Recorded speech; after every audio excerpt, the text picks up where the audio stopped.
Hi, my name's Linda, and I'd like to critique an intervention session that I performed on placement.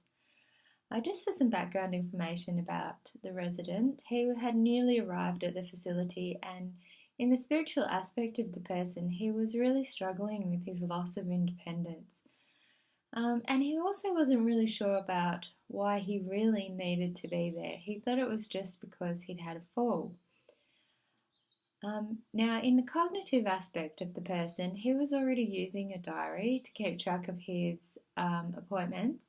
So we thought that using a calendar would be a very good way for him to still keep some of his independence and begin to understand some of the activities that were available to him in the facility. In the institutional aspect of the environment, I feel that a barrier for him doing these activities was the A3 piece of paper that was black and white, very busy, and it was a monthly calendar of all activities. Now, I have to let you know that my partner originally suggested this to the gentleman in the first maybe 3 or 4 weeks, and he wasn't interested, so he rejected it. And then in about week 7, he decided that that would be a good thing to do. However, I'm not sure that he really thought that because during the activity, he kept saying things like, "Oh, well, we'll put that in if it just fills up space for you." And I had to say to him quite a few times that this was his calendar and that it was about what he wanted to do and just things like that. So emotionally, this made me wonder. Actually, this made me feel really confused. And then I wondered whether or not we were doing the right thing because was it actually a meaningful occupation to him? So, I'm really not sure about that one.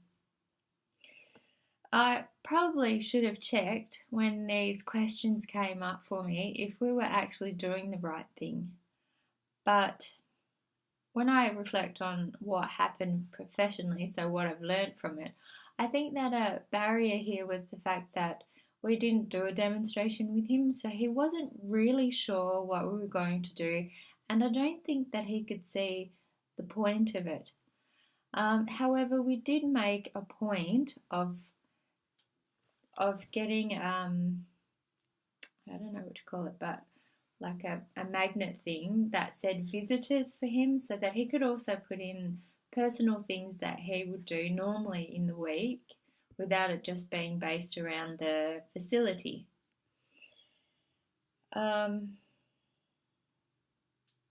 next time I would do something like that, I would definitely do a demonstration so that he really had a really good mental understanding, a mental picture of what was actually going to occur.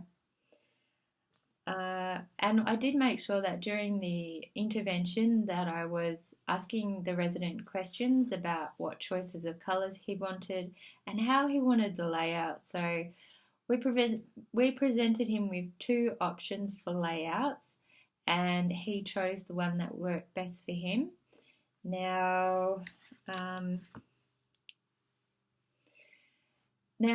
just to clarify, I feel that upon reflection, it would have been really more beneficial if we had kept the times on the left hand side because that makes it easier to read for him. And he wanted the meal breaks in as part of his calendar. And I think that we should have done them in a different colour because it ended up being a very busy calendar because it was only on A4 paper because that's what he wanted. So we checked. However, a good thing that I think we did was make little magnets for him to be able to pull on and off so that he was able to do whatever he wanted activity wise for the week. Another thing that occurred while I was doing this, when we had nearly finished and the resident could see what was going to happen, was I was over prompting him. I wasn't actually letting him do the activity himself, and he was the person to tell me that he needed to do it himself.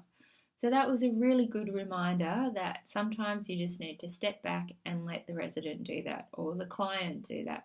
And I will try and remember that, because I think, yeah, sometimes you just forget that people want to do it themselves, and that maybe grading it would have been a better way of doing that.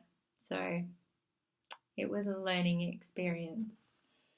When he did prompt me, I did feel a bit embarrassed, but I thought that that was a really good learning tool, because I did begin to understand that, yeah, I wasn't actually allowing him his independence, which was the whole point of the activity.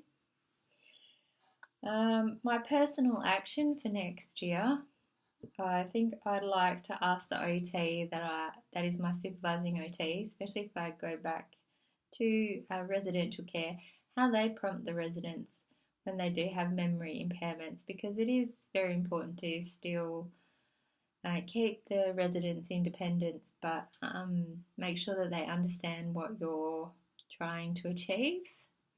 And I also think that it'd be really important if I went and attended the Alzheimer's Australia workshops. And they have 3 that I'd like to go and look at. One's called Provide Support to the People Living with Dementia. And I think that would be very good, just to make sure that I'm prompting correctly and that I'm not taking over. The second one is called Design for Dementia. Care environments. Now, I think that's a really important thing as an occupational therapist to do, because we are pretty much in a good position to be talking to the facility manager about the importance of design within the facility to allow the residents to engage with their environment. And it might be something simple like putting a wall mural on the wall and just having a sign that says rearrange the flowers, and then put them back when you're finished. Another thing that I think is really important is positive dementia care, and I think that's important because it seems to be something that OTAs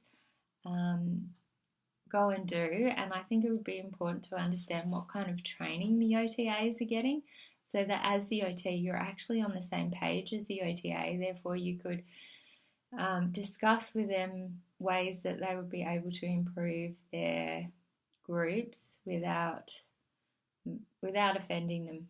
So I think they're very important. So thank you very much for listening.